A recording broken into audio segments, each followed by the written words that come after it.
समय की बात है जब समीर, उसकी पत्नी सीमा और उनके बच्चे पिंकी और टिंकू गर्मी की छुट्टियों में पालन खेत घूमने जाने का प्रोग्राम बना रहे होते हैं।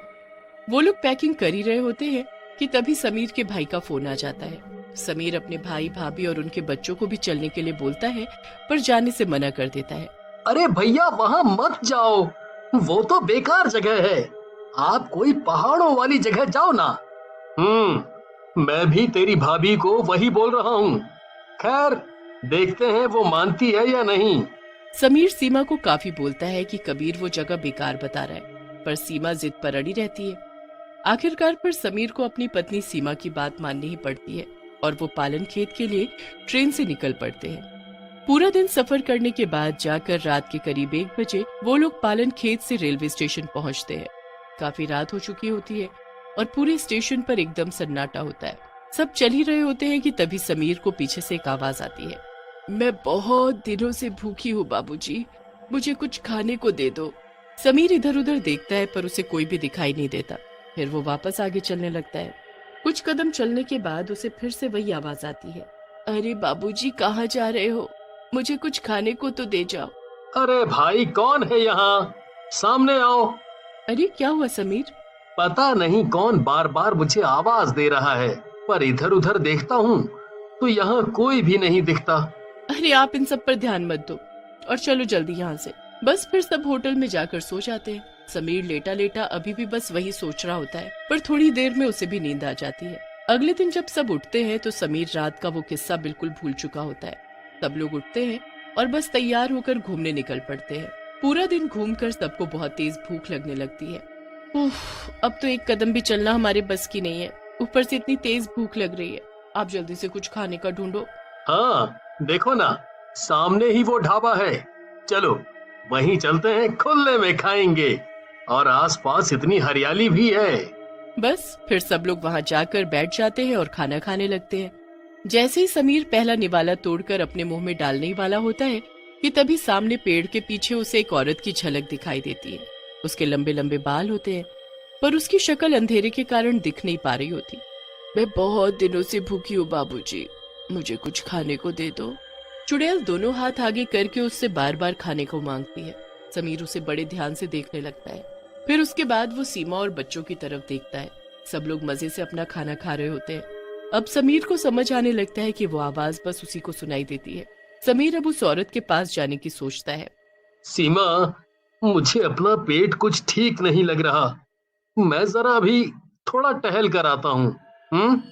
अच्छा चलो ठीक है, आप टहलाओ, हम आपका यही इंतजार करेंगे।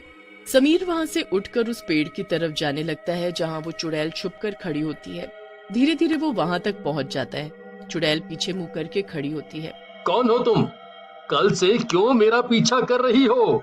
मैं बहुत भूखी हूँ बाबूजी, मुझे कुछ खाने को दे दो।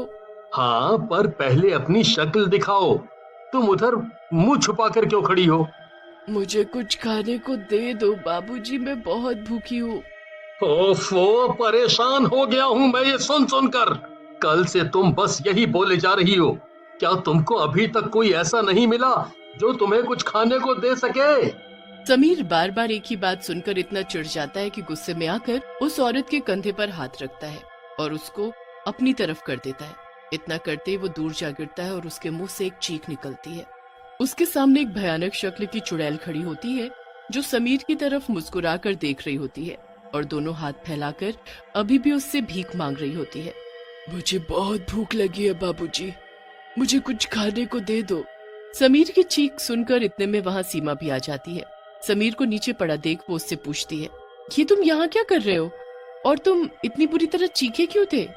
वो वो वो वो क्या वो क्या हुआ तुमको? समीर सीमा की तरफ देख रहा होता है और उस चुड़ैल भिखारन की तरफ इशारा कर रहा होता है।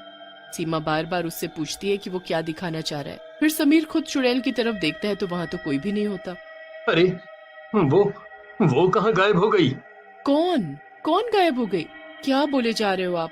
आपकी तबीयत ठीक नहीं है क्या? हाँ शायद। चलो हम घर चलते हैं।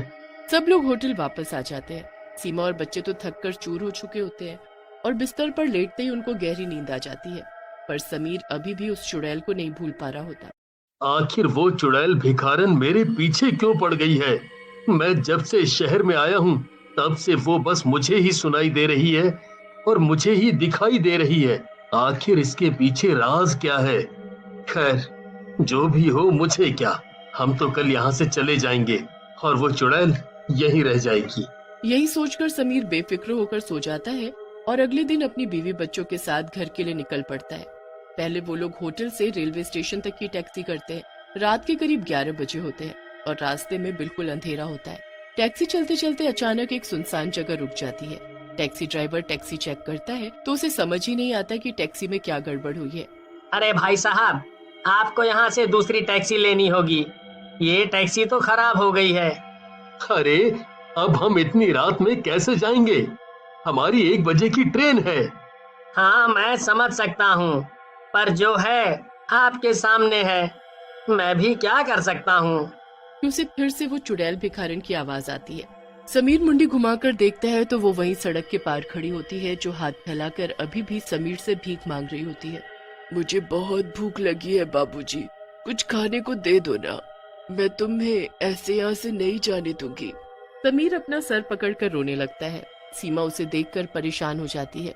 वो चुड़ैल भिखारन। कौन चुड़ैल भिखारन? कहाँ है? वो सड़क के उस पार देखो, वो खड़ी। वहाँ तो कोई भी नहीं है। क्या तुमको वो दिखाई नहीं दे रही? अरे जब वहाँ कोई होगा तभी तो दिखाई देगा। चलो वापस होटल चलते हैं। अरे पर हमारी ट्रेन? वो मैं देख लूंगा, हम ऐसे यहाँ से नहीं जा पाएंगे। अभी होटल चलते हैं बस। समीर वापस होटल चला जाता है और सबके सोने के बाद वो अकेला उस चुड़ैल भिखारन की तलाश में निकल पड़ता है। वो हर जगह उसे ढूंढने लगता है पर अब वो उसे कहीं भी दिखाई नहीं देती है। समीर थककर एक पेड़ के नीचे बैठ जाता है कि तभी अचानक चुड़ैल उसके सामने पेड़ पर उल्टी लटकी हुई आ जाती है। समीर बिल्कुल डर जाता है। फिर चुड़ैल वहां से गायब हो जाती है और थोड़ी दूर पर दिखने लगती है। समीर उसे आवाज देता है पर चुड़ैल उसकी तरफ देखकर आगे जाने लगती है। अरे कहाँ जा रही हो?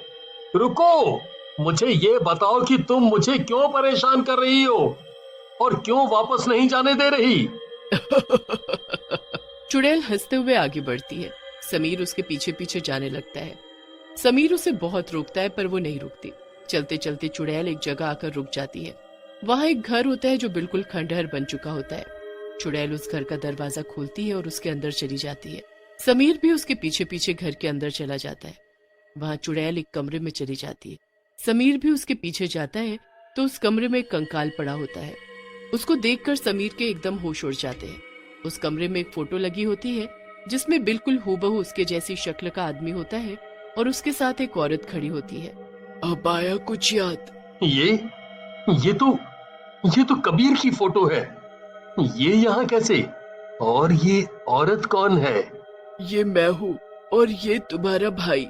जब मैंने तुमको पहली बार देखा तो मुझे लगा तुम कबीर हो, पर फिर जब मैंने तुम्हारी बीवी की बातें सुनी तब समझ आया कि तुम कबीर नहीं बल्कि कबीर के जुड़वा भाई हो। कबीर की वजह से आज मैं इस दुनिया में नहीं हूँ। मैं तुमको ये सच बताना चाहती थी। पर उसने किया क्या? वो कुछ साल पहले यहाँ रहने आया था। मैं बहुत गरीब थी और भीख मांगा करती थी। मेरी शक्ल सूरत देखकर उसने मुझे बहका दिया। फिर वो मुझे यहाँ ले आया। फिर वो कभी कभी मुझसे मिलने आया करता था। पर फिर एक दिन मैंने उसके पर्स में उसकी बीवी बच्चे की फोटो देखी तो मुझे पता लगा वो तो शादीशुदा है। मैं उससे बहुत लड़ी और पुलिस में जाने लगी, पर फिर उसने मुझे यहाँ बंद कर दिया और हमेशा के लिए यहाँ से चला गया। मैं यहाँ अकेली बंद पड़े पड़े भूख से मर गई। समीर अब सब समझ गया था। उसे उस चुड़ैल के लिए बहुत दुख हुआ। तुम्हारे साथ उसने बहुत बुरा किया है, उसको उसकी सजा जरूर मिलेगी और मैं दिलवाऊंगा। चुड़ैल भिखारन समीर की बात पर यकीन कर लेती है और समीर को जाने देती है। समीर अपने परिवार के साथ अपने घर वापस आ जाता है। उसके बाद वो अपने भाई कबीर को उसी जगह लेकर जाता है और उस चुड़ैल के सामने उसको खूब मारता है। मारो इसको, इसने मेरी जिंदगी बर्बाद कर दी, मार डालो इसको। इसे तो मैं जेल में दूंगा। मुझे शर्म आ रही है कि ये मेरा सगा भाई है। उसके बाद समीर कबीर को पुलिस में दे देता है।